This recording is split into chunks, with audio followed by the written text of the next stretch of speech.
Oh, let's turn this on. Welcome back to the GSMC Dead Ball Sports Podcast, hosted by GSMC Sports Network. I'm your host, Noel Jabber. Yesterday and today, there's a lot to talk about. NFL draft, no more mock draft, just straight NFL draft. Finally happened. Talk about that. It's going to be honestly for a pretty good while on this show. Honestly, a lot of podcasting around.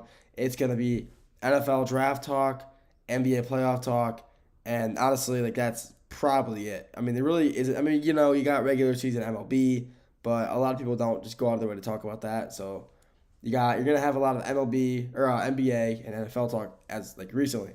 But like I said, I'll be talking about the NFL draft, some surprises within the draft, like teams that traded up, traded down, some surprise picks, players that's on the board. Then we're gonna go to the NBA, talk about the games from last night, preview the games for tonight and the weekend. Finally, to end it off, talk about Elijah Arenas, the son of Gilbert Arenas. He got into a coma, which is brutal. So I'll touch on that so everybody knows what's going on with that. Before we get to any of that though, tips and donations. Tips and donations are always greatly appreciated. By tipping and donating, it shows you guys care about the content that we're putting out, and we do put out the best content that we possibly can. So if you do want to tip or donate and you're in the live stream, feel free to do that with the super chat and sticker feature. If you don't want to tip and if you are in the live stream or not in the live stream, you want to tip or donate, feel free to do that with the two links in the bio and in the description. But even if you don't want to tip or donate, you still want to show support, feel free to do that by leaving a comment in the live stream comment section. I'll see that immediately. I'll respond to that as soon as I see it. YouTube comment section or the shorts, I'll see that as soon as you post them. So make sure to leave a comment if you want to talk about sports. But like I said, if you do want to tip or donate and show support, if you're in the live stream, feel free to do that with a super chat and sticker feature. If you're not in the live stream, the two links in the bio and in the description. With that being said, let's get in the segment number one for the day, the NFL draft recap. The NFL draft finally happened after we were all waiting for about 2 weeks, that final 2 week stretch, and it's finally come around. It's finally started. The first round happened yesterday, and there was some pretty good. I mean, it went relatively for the players drafted. It went into the top three at least. It went to the order a lot of people thought. I had obviously Cam Ward at 1, Travis Hunter at 2, and then Abdul Carter at 3. So those three at the top three in that order, I thought was gonna happen regardless. I didn't think the Browns would trade down with Jacksonville to go from the 5 to the 2 spot, but they did, and they got obviously Tennessee got Cam Ward at 1, which is a great pick for them. They need a good quarterback, and he's their guy. Jacksonville, they need a lot, and Travis Hunter is gonna be that guy to help fill in a lot of those slots that they need filled. Receiver and cornerback are gonna be two of the Jacksonville's biggest weaknesses. And they just solved, or I wouldn't say solved completely, but have definitely helped improve that issue with Travis Hunter on being drafted. Abdul Carter, I have him going through to the Giants. I'm pretty sure a lot of people had him going to the Giants as well. That pick was no brainer. Abdul Carter is the best defensive end, the edge in college football, and that defensive line with the Giants is kind of scary. Kayvon Thibodeau on one side, Abdul Carter the other, Dexter Lawrence in the middle. That team is going to be a very, very good team. Then you got the Patriots. Lineman out of LSU. Great pick for them. My computer froze a little bit there. Sorry about that. But, they had the 4 pick. They got Will Campbell, offensive tackle out of LSU. One of the best linemen in this year's draft, and that's why he went first. He was a 2-time All-American, phenomenal player. And if you saw his quote, his little media conference when he got drafted, what he said about Drake, man, was amazing. He said when the reporter asked him, how are you going to, help this team succeed? He said, I'm going to fight and die to make sure we succeed. And I thought that was just a really, really good thing for him to say. He obviously, he's a good lineman. And the Patriots are in need as a solid line. I thought they were going to either go with a lineman or a receiver. So I'm kind of glad they went with the lineman because that's what they needed, a lineman. And Will Campbell is going to be one of those guys who really helps out that offensive line. He's a leader. He was a leader on LSU. Phenomenal lineman as well. I mean, he's like 6'6", 320. He's a beast. He's fast. He's really strong. He's really going to help build up that organization from what they're at right now, which is, not a very good team, only having 3 or 4 wins last year, and them getting, a good offensive lineman like that. Maybe get another 1 or 2 of them in the draft this year, and then, go get some skill guys, and they'll be the Patriots will be a very good team, very improved from last year for sure. Number 5, the Cleveland Browns. They traded down from the 2 South Jacksonville. It was supposed to be them at 2, but they traded down and got a dog in Mason Graham, probably the best defensive tackle in the game or in college football this year. Phenomenal player for Michigan. He had a great year. He helped lead them to a national championship 2 years prior, on that defensive side of the ball. He was your anchor, and he's an absolute beast. He's like 6'4", 290, 300. He's fast. He can clog up anything that needs to be done on the defensive side of the ball. He's there to get it done. And he's just going to be, a phenomenal player for the organization. Then we got number 6, Ashton Jeanty. Jeanty went to the Raiders at 6, and I think everybody who's following the draft saw that one coming. Jeanty has been working out with the Raiders for a while now. He's been kept in close contact with. He's been around the facility. And Pete Carroll coming in. Whoa, sorry about that. Pete Carroll coming in. He needs, he wants a good running back. And he's, coming his first year in Las Vegas, brought in Geno Smith, and he's like, I got to get some good power behind Geno Smith. And Ashton Jeanty is that guy. Insanely fast for his size. He's quick. He's pretty strong. People bounce right off of him. He's just a beast. He makes people miss. When he lowers his shoulder, you're going on the ground. He's just an absolute tank of running back. Best running back in this draft by far. And he's really going to I really think he will help that Raiders offense. Him and that Brock Bowers, just that core right there of those two. One of the best running backs probably the best running back in the draft. One of the best young players overall in the draft. And then a second-year Brock Bowers, who was an all-star last year as a rookie. He's an absolute freak. That Raiders offense, if they get a solid receiver or two in the rest of this draft, they will be a very good team on the offensive side of the ball this year. Ooh, excuse me. I'm sorry. The Jets, they tackled their offensive line problem. Offensive tackle out of Missouri, Armand Bamboo. Very good offensive tackle from Missouri. Probably the best in the country. Behind Will Campbell, second best in the country. He was phenomenal for them the entire year. Missouri, they're not really a powerhouse in a lot of sports, but this year, in the past few years in football, they have been good because I feel like their offensive line is a really huge part, really key part for them to, succeed. And he was kind of the leader of that team for them this year and the past year as well. 8, from Arizona, the receiver, Tech McMillan. I'm not saying his full name, I'm saying Tat. It's a lot easier. But there was the best receiver in the draft class is the number 1 receiver in the draft class to Charlotte. He is a young superstar. He's phenomenal. He was the best receiver in this year's draft class by far. And he, is the first receiver off the board for a reason. He's phenomenal. He was, he's the reason Arizona, were on the map or on the radar. It was because of his game, because the way he played. He was just the best receiver. He's like, how can I compare him to like an NFL? Like his ceiling, I guess you could say, in the NFL is probably like a Cooper Kupp.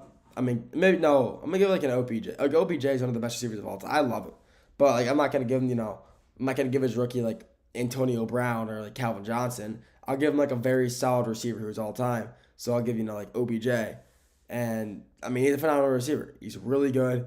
He's big. He's quick. He can make catches. He's really fast off his feet. His routes are very, very pure, very clean. And Carolina got a really good receiver in Tech McMillan. Offensive tackle out of Texas for New Orleans, Calvin Banks Jr. Texas is one of the best offensive teams in college football this year, and they were strong on all aspects: tight end, receiver, quarterback, running back, all that. And their offensive line was no exception. Calvin Banks made a lot of play. If you watch the game against Arizona State in their playoff game, his name was brought up a lot because of how many big plays he's making getting downfield blocking done, get off his assignment, co-find a linebacker. He was doing a lot for the Longhorns in that game. And he's another reason the Texans were so good. Texas was so good was because of his ability to play. At number 10, the first tight end off the board. People thought it'd be Tyler Warren. Guess again, Colston Loveland out of Michigan to Chicago. I didn't think the Bears really needed to draft a tight end that early. I think they should have gone, maybe for a lineman, because I think Cole Kmet is a good tight end for the Bears. He's not, the greatest tight end ever, but I don't think he's that bad where you need to go draft a tight end first round. But I mean, they got a great tight end out of Colston Loveland. He's phenomenal. He was a huge player. Sorry about that. He's a huge player for Michigan the past few seasons. He's made plays. He's always efficient. You need a ball to get caught for Michigan. They were throwing it to Loveland. If they wanted a quick short pass, quick bubble or something like that, Colston Loveland, yeah, you're going to be our guy. I mean, he's a great player, great overall playmaker. He can block, catch, do it all. So, great player for them, and he's going to be a great player for the Bears this upcoming season. That's all I got for this segment. Next segment, we're going to kick it over to the NFL again, but we're going to talk about some surprises in the draft. After that, going to the NBA, talk about games from last night, preview the games for tonight, and then end it off talking about Elijah Arenas. We'll get to that after the break. I feel like I'm losing my mind. Is everybody in the world blind? Please, Lord, give me a sign, a sign. I feel like I'm losing my mind. Is everybody in the world blind? Please, Lord, give me a sign, a sign. I wanna be the greatest. Everybody on the fake shit. I look around and feel like everybody is the fakest. I make this every day and I'm impatient, hoping one day I blow up from the basement. Statement, the top is so vacant. I don't hear shit that I think is amazing. Waiting for my day when I'm playing sold out shows for 1,000 faces. Hey, give me that crown, get in my way and to be put down. It ain't your place, all this my town. If I want that shit, then I'll get it right now. I'm losing it, the noose it fits. I'm losing shit, a stupid myth. You choose to live or choose to dip. You choose to fight or lose your grip and lose a gift. I feel like I'm losing my mind. Is everybody in the world blind? Please, Lord, give me a sign, a sign. I feel like I'm losing my mind. Is everybody in the world blind?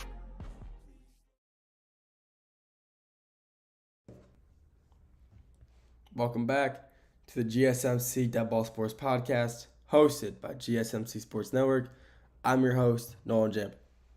First segment, we talked about the NFL Draft, talked about the first 10 picks that went, talked about, why I thought they went that way, and how good I think they're going to be for their teams this year. This segment, we're sticking with the draft. We're talking about, some surprises in the draft, players that didn't go, players that did go, teams that traded up and down, all that. After this, we're going to go to the NBA, talk about games from last night, the games for tonight, and I'll talk about Elijah Arenas. Before we get into any of that, though, tips and donations. Tips and donations are always greatly appreciated. By tipping and donating, it really means you guys care about the content that we're putting out. And we do put out the best content that we possibly can. So if you do want to tip or donate and you're in the live stream, feel free to do so by using the super chat and sticker feature. And if you're not in the live stream, feel free to do so with the links in the bio and in the description. If you don't want to tip or donate and you still want to show you guys appreciate the content that we're putting out, please feel free to leave a comment in the live chat, in the comment section of the YouTube or the YouTube Shorts. I'll see the live chat as soon as you post it, and I'll see it right away and respond to it. But if you do the YouTube one, I'll see that after I upload it, so I'll get to that as soon as I see that as well. But like I said, feel free to do that. I love talking, people listening, the watchers, the listeners. It's my job to talk sports, and I love to talk to people, who have the same interests as me. So, like I said earlier, though, if you do want to tip or donate and you're in the live stream, feel free to do that by using the super chat and the sticker feature. If you're not in the live stream, feel free to do that with the 2 links in the bio and in the description. That being said, let's get into segment number 2 for today. This draft, there was some surprises so far. In the first round of the draft, there was a good amount of, players who were taken, players who weren't. There was a lot. So let's talk about that.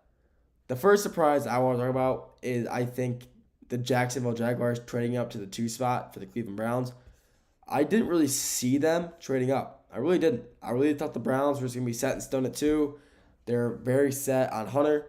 But the Jags gave them something they couldn't refuse, and that's basically 2 picks in this draft and a guaranteed first round next year, and plus the 5 spot. So it's pick swap, and then the 33rd overall pick and 36th overall pick in this year's draft, so that they get 2 picks within the first 5 picks today, and then they get the guaranteed first round next year, which for the Jags spot. So it could be really high. If the Jags don't do well, they could get top 5 pick again next year, just guaranteed.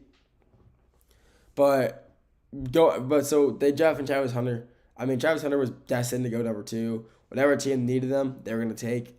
He was off the board. And he's a great player. No one didn't see Travis Hunter going with outside the top 5 or top 3. He's just that good of a player. And Jacksonville really got themselves, a dog. And sorry, I'm tired. Sorry, but they got a dog in Travis Hunter. He's phenomenal. I mean, generational athlete, 2 ways to the ball, Heisman winner. I mean, what else can I say about Travis Hunter? He's just phenomenal athlete. If you look through the draft, you see a lot of guys who were drafted who you wouldn't think you would see drafted before other guys. You got one thing I want to talk about: the Bears, number 10, Colston Loveland over Tyler Warren. Tyler Warren, was the consensus number 1 overall tight end in this year's draft, and the Bears, they decided to go with Colston Loveland over him. They had the pick before they had the pick, and they decided, hey, we're going with number 2. They obviously saw something in Loveland, whether it be how he plays or how they think he's gonna fit into their system. They obviously saw something in him, and they saw that Warren wasn't it for them. They saw, maybe we don't want to go with Warren, we want to go with Colston Loveland. And they did, which I think, honestly, they're both phenomenal tight ends. There really isn't much that you can say about that. They're both phenomenal players, coming both from really good teams, pass-heavy teams, so they know how to, catch the ball and block when needed. But, oh my God. I'm tired, am I? I didn't even feel this tired. But, Colston Loveland's a great tight end. I mean, Tyler Warren, it was really going to be, it was really going to be a toss-up for which one was going first. And I guess we saw that Loveland was going first. He's a great player. No reason that, he shouldn't have gone top 10. Great player. He's just a good player. There's really nothing else to say about that. He's a great player. And, Tyler Warren ended up going 4 picks later to the Colts at 14, who also, need a tight end. But, yeah, I mean, he's a great player. Both of them are great players. I didn't really feel like the Bears were going to take Loveland. Thought they were going to go for, a lineman, like I said in the last segment, because I feel like Cole Kmet's not that bad of a tight end. But obviously, like I said, the Bears see something in him, and they're like, let's take our shot with him. And that's exactly what they did. And the Colts going with Tyler Warren, I mean, it looks like they would have gone with either tight end, so it worked out for them. Looks like they were going for tight end the entire time. But he got a generational tight end like Tyler Warren. You can't just let him sit on the bench like that. You got to, on the what I'm saying, not on the bench, but on the draft board. And they took advantage of it. And they got a phenomenal tight end, one of the best in this draft class, one of the best in years at 14 to add to their very young core with Anthony Richardson.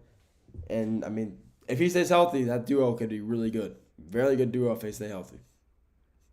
Then you got one thing I thought was really interesting. Emeka Egbuka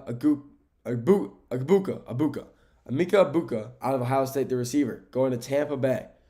The Tampa Bay really had no reason to draft a receiver. They signed Chris Godwin. Mike Evans is still really good. I mean, they really didn't need a wide receiver 4. They have another rookie receiver whose name is, kind of just, he's not really the greatest receiver ever, but I feel like the Bucs were more needed in offensive line. Actually, not really offensive line. Yeah, offensive line / defensive line area, and they're going for a receiver.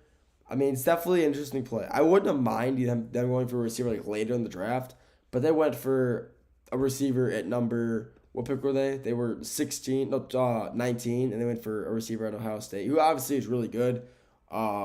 Second best receiver on Ohio State this year. And, I mean, he's a great player. They won a national championship with him.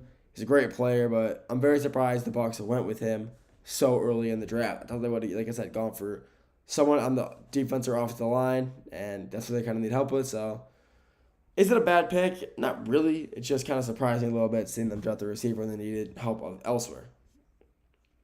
Then you got guys like Jackson Dart getting drafted at 25. The first actual QB off the board who we didn't know who was going to be drafted. Cam Ward, we all knew he was going to number 1. So what I mean actual quarterback, I mean a quarterback who we didn't know where they would go. And the Giants traded up for him. Thought they were going to get Shadur. Nope, they're going for Jackson Dart, which I thought was really interesting. Shadur Sanders is probably the best quarterback in this draft class, and he's falling to minimum the 3rd spot in the draft for QBs. There's a reason, though. A report came out. A scout, an anonymous scout, said that Shadur is just one of the worst. Like, when he interviewed him, he's just one of the worst interviews he's ever had. He thought he was really, he's got a big ego. He blames his teammates. I mean, that's gonna tank your draft stock 100%. Just saying stuff like that, just coming from an interview, it's never a good thing. So honestly, Jackson Dart going before Shadur is not really crazy. They're both pretty equal in skill level, I would say. I do think Shadur's a little better, but seeing Jackson Dart go before Shadur isn't really a crazy thing to me. I thought either one of them could have gone before each other, but I don't know. I think it's kind of crazy seeing all this hype around Shadur to go, probably like top 10, and he's fallen out of the first round now, which is actually insane to me. But that's really honestly like the main one. Honestly, it's surprising the most. Obviously, Shadur not being drafted is probably the biggest surprise I'd have in this draft so far. I would 100% thought the Steelers or the Saints to draft a quarterback, especially Derek Carr just getting injured and the Steelers needing a quarterback. But, they decided to both go for defensive tackles, offensive tackles, and they both passed. Oh, man. I'm sorry. I'm not sure why I'm so tired right now. But they both passed on quarterbacks, and they took guys who they think could help their offensive and defense better, taking O-line, D-line. And seeing Shadur fall so low after all this media hype being around him is very, it's crazy to see. But after that interview that came out, it said he was a bad teammate. He blamed his teammates. He has a big ego. When that comes out, like I said, it's gonna tank your draft stock, and that's just not what you want to see when you're an NFL GM. Is information like that coming out. We don't want to draft this guy. So that's all I got for segment number 2. Next segment, we're going to the NBA, talking about the playoff games from last night. After that, we'll go to the NBA again, sticking with the NBA for the rest of the podcast. We'll talk about the games for tonight, preview those, and the weekend. After that, we'll end it off talking about Elijah Arenas. We'll get to all that after the break. Looking for your daily fix of sports talk without having to pay for it? GSMC Sports Network is available on YouTube. Just search GSMC Sports Network. Get your fix of daily sports talk shows on YouTube, absolutely free. NFL, college football, NBA, MLB, MMA, UFC, fantasy football, and so much more. GSMC Sports Network has shows running all day long, with new sports shows starting every 2 hours. Just like on your favorite cable sports channel, except GSMC Sports Network is absolutely free. Just search GSMC Sports Network on YouTube to catch one of your new favorite shows, like the GSMC College Football Podcast, Chip Shot Football Podcast, Hoops and Heels Women's Sports Podcast, GSMC Basketball Podcast, and so many more. Check it out for yourself. GSMC Sports Network, now available on YouTube absolutely free. Search GSMC Sports Network on YouTube right now.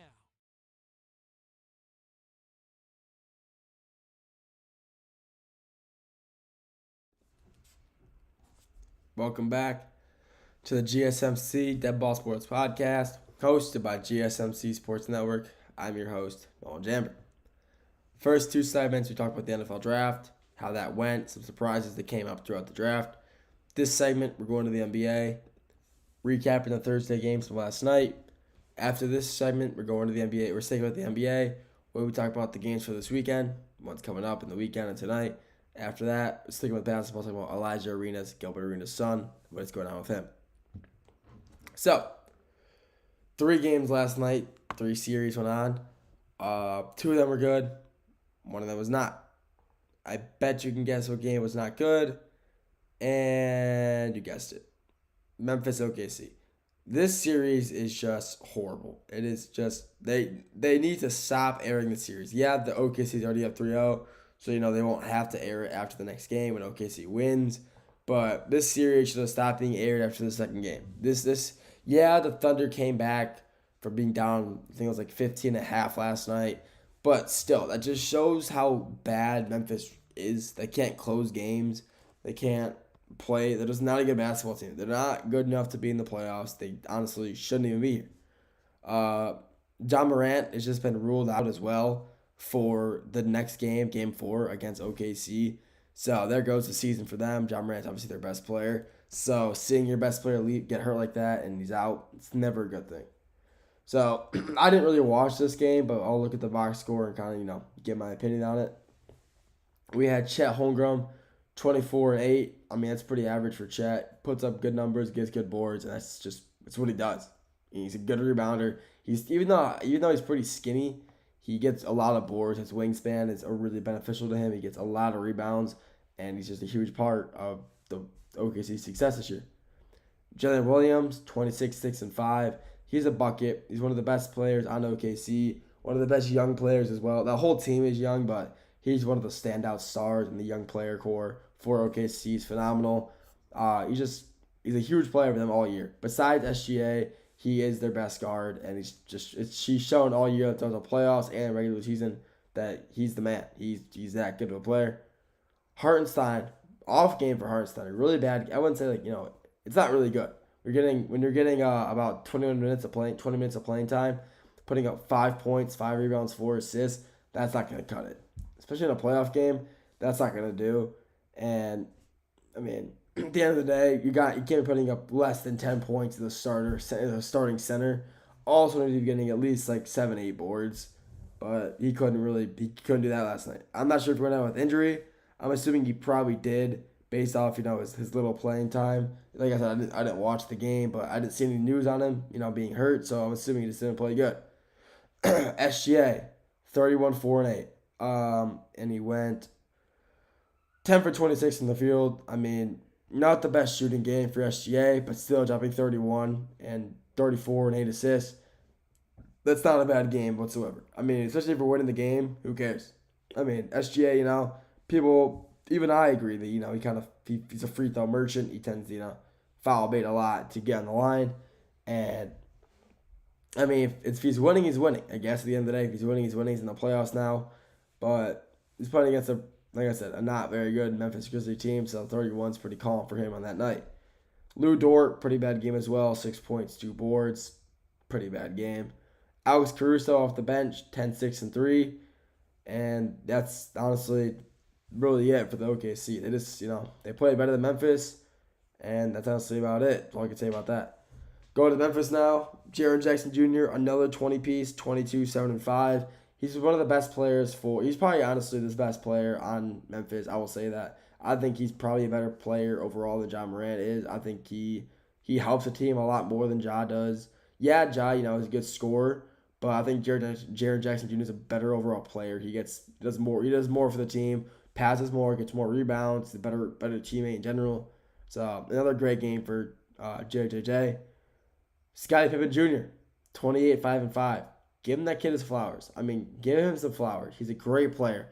He's very young, a lot to learn, a lot to improve on. But even in the playoff game, dropping 28, I mean, he had a great game. They just happened to lose, which stinks. But Scottie Pippen Jr. plays like his dad. Aggressive, good shooter, good shooting from the mid-range. I mean, and good three-point shooter. He's a great three-point shooter, unlike his dad. Scottie Pippen Jr. is a great three-point shooter, shooting 6 for 10 last night, 60% from 3. It's always good. That's a pretty good stat line. So you can't complain about that. John Morant, 15, 1 and 5. He did get injured, so I'll give him some slack. But having 15 points and 16 minutes of play, that's pretty solid. Probably dropped around 30, and that probably won in the game for them. But John Morant getting hurt definitely costed the Memphis Grizzlies a win last night. And that's honestly about it for this series. I mean, this series is 3-0 OKC, but be honest, the series is over. OKC is going to 4-0 them, and that's honestly it. They're just not that good of a team to be playing against a dominant team like OKC. OKC is just that good of a team, and that's all I can really say about that. Next game we'll talk about New York and Detroit. First game in Detroit, this series, it was tied 1-1. New York came away with a really close win, 118 to 116. Really close game the entire time. I mean, there were some times where Detroit would be on deep runs. They went on a few 10-0 runs. They went on an 18-2 run at one point. They were, it was a great game. Constant back and forth, constant back and forth score changes, and it was close the entire time. If I wasn't paying attention to the draft, I was watching the Pistons game, and it was just close the entire time. I loved watching. Even though the Pistons lost, they put up a great game. New York just played a really good game as well. I mean, New York were just playing well, and some of our players just weren't. Malik Bees, Mikal Bridges, 27-3. I'm not sure why he wanted to play decent all of a sudden this game, but he played pretty bad last game. But 20 points is 20 points, so I'll give him his flowers for that one. Karl-Anthony Towns, after being held to 10 points last game, he drops 31 and 8. For a guy that size, you think he'd be getting more boards, at least 10, but getting held to 8 rebounds at his height, very surprising to me. But 31, I mean, for his height too, dropping 31 and being able to shoot the 3 ball so consistently, yeah, he's got it. I mean, he's a great player overall. Can't deny that. Jalen Brunson, I think he's dropped 30 points in every playoff game so far this year. 37-9. He's a great overall player. He's a phenomenal player for the Knicks and one of the best players in the NBA. He's an all-star for a reason. One of the best guards in the NBA, and he's an all-star for a reason. And the bench, obviously, the New York Knicks bench doesn't exist. I mean, Coach Thibs does not play anybody off the bench, and they play for 10 or less minutes. Besides Mitchell Robinson, who got 16 minutes last night, had a good game, but I mean, the Knicks bench is non-existent, and the Knicks starting 5 are fatigued towards the end of the quarter, fourth quarter, and that's when they tend to slip up, let the lead fall away from them. Pistons tried to take advantage of it last night, just couldn't come through. Talk about the Pistons now. They're how they did. Cade Cunningham had a great game, 24, 7, and 11, double-double. I mean, Cade's just the best player in Detroit. I mean, he's so good for the Pistons. I mean, you just can't deny that. I mean, first-time All-Star, phenomenal player, really leads the team, and he's just a great player and a generational. I'm so happy the Pistons got him. He's a generational player for them, and what else can I say about that? Tim Hardaway Jr. had himself a good night, good shooting night, 24 points, 2 rebounds, 1 assist. He was hot from field, man. He shot 13 shots all night, 12 of them were threes, 7 for 12 from the range, from three-point land. I mean, he just was on fire. Tim Hardaway was one of the reasons he were kept in that game for so long because of how well he was shooting. When you got guys like Malik Beasley, who just couldn't seem to hit a 3 to save his life, 2 for 10 for 3. If he hits just 2 more of those threes, he goes 4 for 10. The Pistons win that game, but they just can't. They're not all gonna fall. So at the end of the day, they're just not all gonna fall. So you have bad days. Everybody has bad days. But Malik just came at a bad time when the Pistons needed them to step up. He just couldn't. Like I said, the Knicks do slip away with the win, 118 to 116, and now they will face off again on Sunday for the 4th game in that series. Finally, for the games for last night, we had LA, the Clippers versus Denver. LA just played phenomenal. They won 117 to 83. Stopped Zubac. Finally, he's playing phenomenal the entire series. Stopped Jokic. Jamal Murray wasn't playing that well. Aaron Gordon wasn't playing that well. Michael Porter Jr. was playing. I mean, the Nuggets just weren't playing up to their standards, and the Clippers took advantage of it. They beat them pretty badly, almost like a 30-point win. And, I mean, they did. They took advantage. It actually was 30 points. 34-point win. And they took advantage of, the Clippers playing slow, and they played fast. The Clippers are a slow-paced team. Or the Denver Nuggets are a slow-paced team. The Clippers are not. And if they see a team, slacking, they take full advantage of it. They take easy buckets, easy quick buckets. And it's exactly what happened last night. And there's a reason they won by 34, because the Nuggets were playing so slow. and the Clippers were not. They were playing fast. So they got the win because of that. That's all I got for this segment. Next segment, we're going to flip it over to the games for tonight, preview those games. After that, and then I'll talk about Elijah Arenas, talk about what's going on over there with him. We'll get to all that after the break.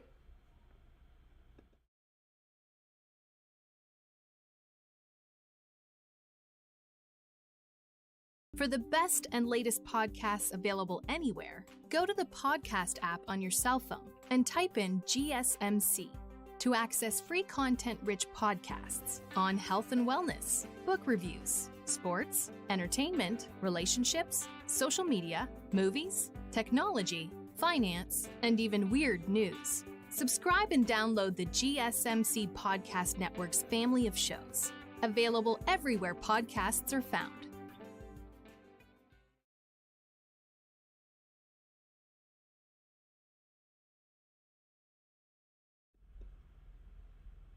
Welcome back to the GSMC Dead Ball Sports Podcast, hosted by GSMC Sports Network. I'm your host, Nolan Chamber.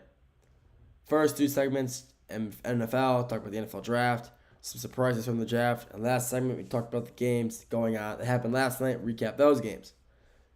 This segment, we're talking about the games for tonight, preview these games. After that, we'll talk about Elijah Arenas, what happened with him. So let's just preview these games.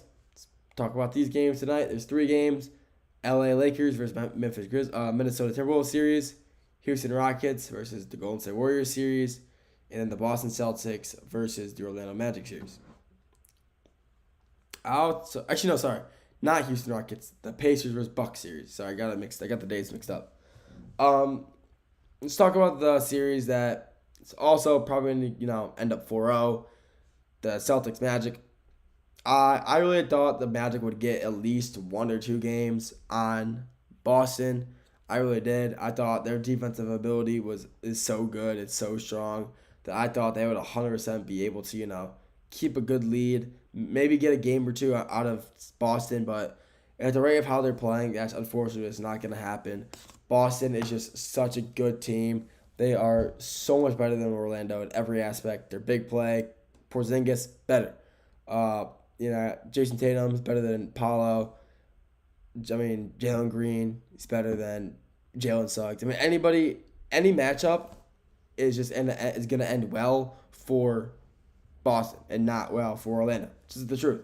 The Celtics are just a lot better team, and I thought 100% the Magic were going to take a game or 2, especially with Jason Tatum being out. He was injured last game, maybe tonight too, but I'm not sure about tonight. But even with him being gone, they still managed to win by 9, which honestly was a lot closer than the first game, but still shows that they can play without Tatum, which, when you're losing your best player on your team and you're still winning games by almost 10 plus, you're fine. It shows that you are fine without him and you can make up. There's always guys next up on the roster who are willing to fill his spot, and Magic just couldn't get it done. Their defensive play is still phenomenal, holding one of the most efficient scoring teams in the NBA to just around 100 points a game. It's really good, but if their offense, is just a little bit better, they probably could have won last game, but their offensive play is still just not that good. Their defense is still, like I said, their strong suit. It's their strong point. They're a very good team. Defensively, offensively, unfortunately, not so much. And that's just why they will most likely get 4-0 swept in the series, because Boston's offense is so good that their defense, Orlando's defense being as good as it is, still can't stop them. And Boston's defensive play is just, I wouldn't say it's the best, but, it's not the worst. It's very mediocre. I'd say it's good. It's good. But Orlando's offense is just not that good. So that's why they just can't seem to get more than 100. But, the Celtics will win this game and take the series 3-0 and probably end up 4-0ing the series, ending the quick little sweep. Next series I want to talk about, Pacers-Bucks. This series is one of the, you see this series and think, oh, this is going to be a really, good series. It's going to be, possibly Game 7 series. The Pacers have said otherwise. The Pacers have decided that they just want to play the best basketball ever, and they want to take the Bucks to 4. They want to sweep the Bucks, and that's what I think is honestly going to happen. The they're in Milwaukee now. They have switched locations from Indianapolis, but even with Dame came back, the Pacers are just still such a good basketball team. I really underplayed how good Indiana is. They are a very good team. They are a very, very good basketball team, and I was really underestimating them. I thought Milwaukee had this series in honestly like 5 or 6, but honestly at this point it looks like Indiana in 7 or Indiana in 4. Honestly, Pascal Siakam's been hooping. You got Andrew Naismith, T.J. McCollum, Tyrese Halliburton. I mean, what the hell, Burton? But I mean, just the Pacers are such a good team. I mean, like I said, I really did underestimate how well they were gonna play. I really thought Giannis was gonna have his way with this team the whole time.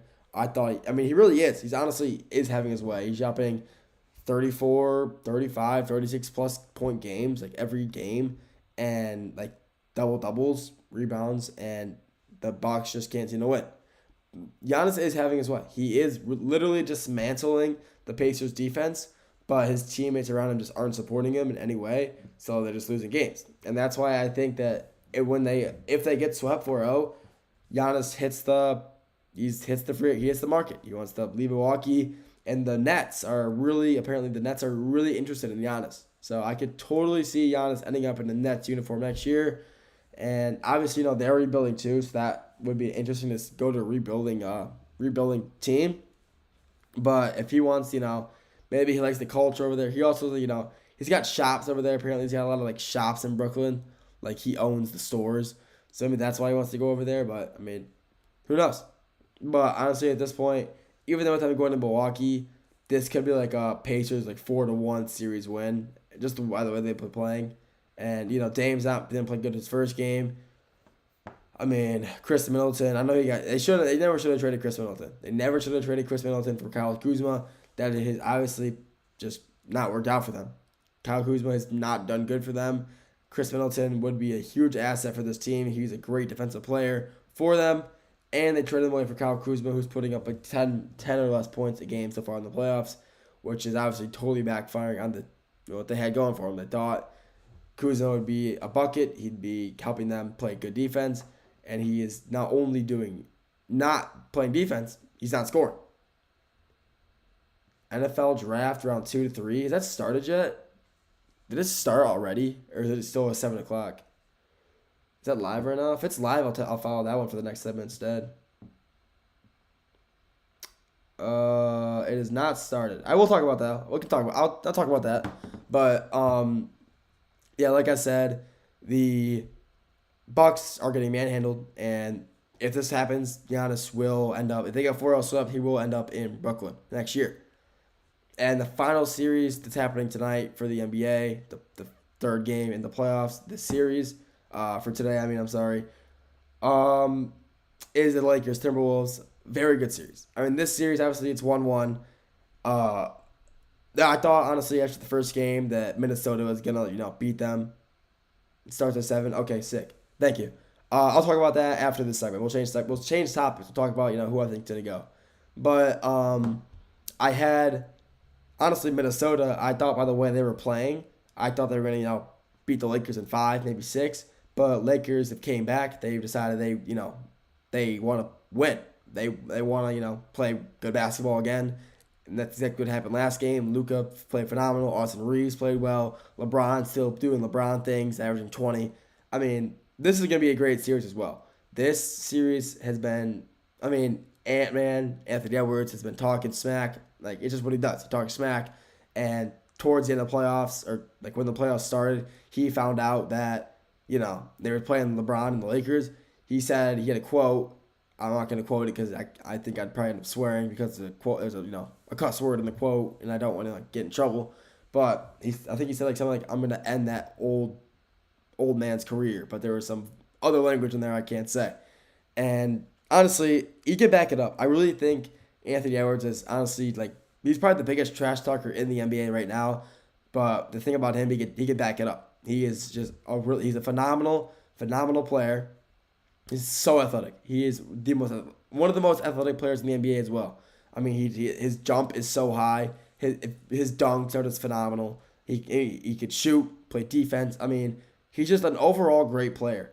And plus, they got one of the best, one of the tallest players in the NBA, Rudy Gobert, on that team as well.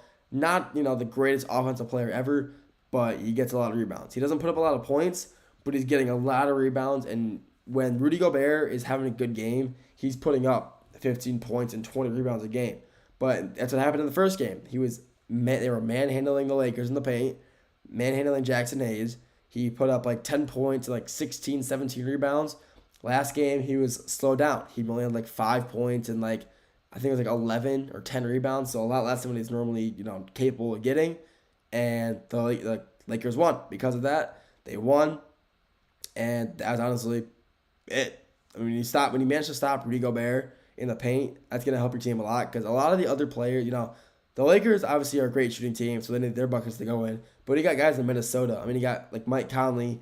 He's a good shooter, but he's not really consistent from three. Julius Randle, I wouldn't really consider him a three-point shooter. He does shoot, but I wouldn't consider him a three-point shooter. And then Dante DiVincenzo, he's a sharpshooter, but I feel like he's been kind of inconsistent a little recently. But it's still phenomenal. So if the Lakers, they can shoot equal to, if not better, obviously that's going to help you win games. But I think the Lakers, I would just have a better overall team. I think, honestly, Luka Doncic is probably one of the best players in the NBA right now. Just from playoff perspective, he's playing phenomenal. He's had like 40 points each game. And he dropped 40 in their loss, but he also dropped like 30 in their win, 35 in their win. Obviously, you got LeBron James. Like I said earlier, he's still doing LeBron James things. He's playing phenomenal basketball. Austin Reeves, Dalton Knecht, Jackson Hayes. The whole team has come together and they're playing really good basketball. And JJ Redick has shown to be a great coach for them this entire season. And it's going to be a great series. JJ Redick is proven, like I said, to be a great coach. And overall, the series, honestly, by the way that's been going, the first game was a blowout. Second game was not a blowout. The Lakers kept it close and they win. It could be, 6-7 game series. And honestly, that's how every playoff scenario go. As of right now, I still have Minnesota winning in 6, though. So we'll see if I'm right. Probably won't be right. I hope it goes to 7, but we'll have to wait and see. Come end of the series, I guess. That's all I got for this segment. Next segment, I'm going to talk about Elijah Arenas, but I guess Chase wants to talk about the NFL draft round 2 and 3, so I can touch on that as well before we end it off there. But before we get there, take a little break. We'll get to that as soon as the break's over.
Welcome back to the GSMC Dead Ball Sports Podcast, hosted by GSMC Sports Network. I'm your host, Nolan Jammer. First 4 segments, we talked about, sorry about that. My first 4 segments, we talked about the NFL, the draft, talked about round 1, how that went, some surprises that happened there. Just recapped the NBA playoffs from last night and the preview of the games for tonight as well. This final segment, we're doing kind of like a 2-for-1. We'll do a quick recap on what's going on with the Elijah Arena, and then we'll also talk about NFL draft round 2 and 3. So we'll start off here because I got the comment, I got the little set title down here. Elijah Arenas coma, son of son of Gilbert Arena, an NBA legend, Elijah Arena, one of the best players in the class of 2025, has fallen into a coma. He happened to get into an accident, and he was placed into medical care after the crash, and he is now in a coma through medical needs. So he got in a crash, he got injured. That's horrible. So they took him to a hospital, and what they decided to do, they decided to put him into a medical induced coma. So they placed his body into the coma because he inhaled a lot of smoke from the car crash that he was a part of, and the coma is supposedly going to help him, get the smoke out, clear his body out, of all the smoke, all the toxins, all that. So we're hoping for a speedy recovery for him. Phenomenal player. He plays like his dad.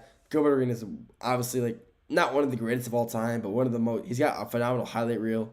Gilbert Arenas' highlight reels are really good. There's nothing most you can say about that. Gilbert Arenas is a great basketball player, and I'm really hoping for Elijah to get well soon again. That's just really it. So, yeah. All right. Quick little. I just want to talk about that real quick. We'll talk about the NFL draft. So, yeah, that wasn't surprising. So, NFL draft rounds 2 or 3. I'm only doing this because Chase requested it, so hope he's still here. But you got some surprises within this draft, like I said earlier. But a surprise I want to talk about, like I mentioned earlier, Shedeur Sanders is still on the draft board at round 2. Round 2 and 3 starts at 7 o'clock tonight. And there is still some very good players out there on the board who have not been chosen. Shedeur Sanders, he's one of them. The Browns have the first overall pick tonight, 33, and they have another pick again at 36. The Browns tonight could do what I think the Browns will end up doing. I think they will end up taking Will Johnson at 33. Will Johnson, yes, he's injured. He's got some knee problems, but he would be a huge addition to that secondary for them. Will Johnson, in my opinion, was the best cornerback, best defensive back in this draft class, and he fell so far just because of injury problems, which it's never a good thing. Injury problems will always hold a player back, unfortunately. But him falling out of the first round when he's originally a top 10 pick before he got injured, it does suck. I do feel bad for the kid, but I don't think the Browns pass on just such a good defensive player such as Will Johnson. He was phenomenal. He still is. He's a phenomenal player overall when he's healthy. And honestly, that's it. Will Johnson is just that good of a player, and that's really all I can say about that. Then the Browns, again, they have the 36 overall pick. So what do the Browns really need? They got their guy. They got Mason Graham out of Michigan. So they got another defensive tackle. And they're trying to, if they want to stack up that defense, add Will Johnson, and then maybe get Mike Green from Marshall if he's still on the board. Mike Green is one of the most underrated pass rushers in the league this year, going into the draft. He's a freak. Mike Green is really, small market, but whatever. 6'3", 251. And he's he's one of the best, like I said. He's like a top 5 edge rusher in this year's draft class. And all four graded above him are already taken. So as of right now, he's still the best edge rusher on the board. And like I said, I talked about him a few days ago, but he led the FBS in sacks this year. It's 17. So it just shows how good of a player he really is. Leading all of college football in sacks is a great stat to have for a kid. But he's just that good of a player. He is really quick. He's fast. He's strong. Obviously, filling up gaps and taking the outside leverage is what he's good at. And 17 sacks, that's just adding to his resume. So if the Browns really wanted to, they could take him, with their 36 overall pick. But what will they really do? Will they go for a quarterback in Shedeur, or maybe someone else, maybe Kyle McCord or the kid out of Louisiana? Honestly, what I think they'll end up doing, they could go for another receiver. And there's a lot of good receivers still on the board. Jaden Higgins out of Iowa State, Luther Burden, Missouri. I mentioned a few days ago, Troy Horton out of Colorado State. He definitely won't get chosen until late in the round. Troy Holden, I mean, he's a great player overall, but I mean, he's a great player, very underrated player. Sorry, I think it's raining here. Yeah, it's raining. I couldn't tell if it was raining, so I kept looking at my window, but it's raining. But I mean, so I think the Browns will end up going with, the overall. I think they should take Will Johnson or Mike Green with their 33rd overall pick, get someone on the defensive side, and then for the 36th overall pick, get a receiver, get someone besides Jerry Jeudy to get a really good receiver core going for what they got right now. There's just still. I'm not gonna talk about just the Browns. I'm talking about who players are still available. I'm surprised still are available. I guess you could say. Like I said, Jaden Higgins, receiver out of Iowa State, probably the top 5 receiver in this year's draft class. Travion Henderson, running back out of Ohio State, his partner in crime, I guess you could say, was taken last round, and he's still sitting there. Both 1,000-yard rushers, both phenomenal. Both reasons Ohio State went to the national championship this year and won it, because both of them are just such a good running backs. Both of them getting 1,000 yards in a season is that's just unheard of. Getting 2 running backs in the same class getting over 1,000 yards in a single season, in the same running back room, both getting 1,000 yards in college, that's unheard of, I feel like. So, Travion Henderson will be a steal wherever he goes. Who needs him? Honestly, who could he fall to? That could be, honestly, that's a good question, honestly. I know no one asked that, but who could he fall to? Honestly, a lot of teams. I feel like the Saints kind of need a running back. I feel like Alvin Kamara's hurt a good amount, and I feel like they won't draft him, but I was gonna say the Giants could use a good running back, especially because they just got Jackson Dart and a dual Carter. Add someone explosive on the offense, Travion Henderson, that's their guy for that. So he could definitely fall there. I do want to talk about Shedeur Sanders again. I can't believe he's still on the board. Like I said earlier, though, he had some pretty bad draft interviews.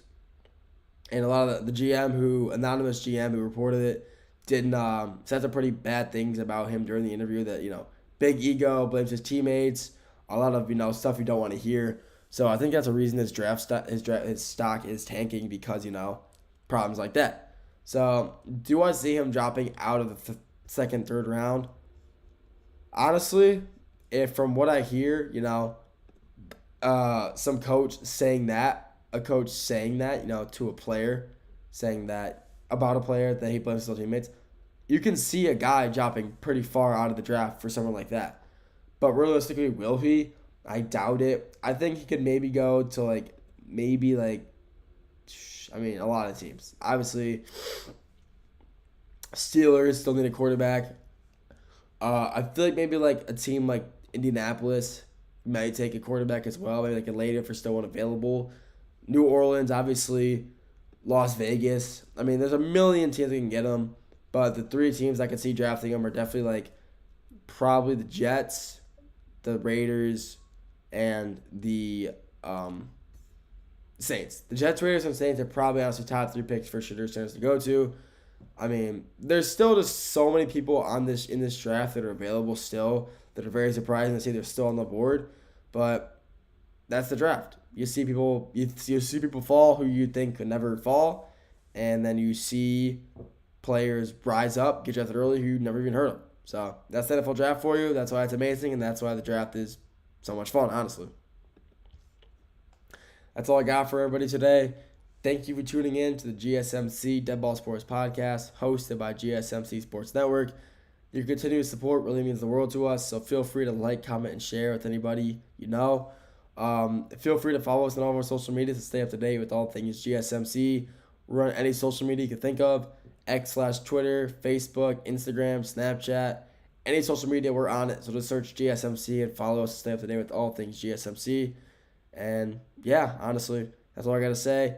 Have a great weekend, everybody. Thank you for tuning in, and I'll talk to you all very, very soon. See ya.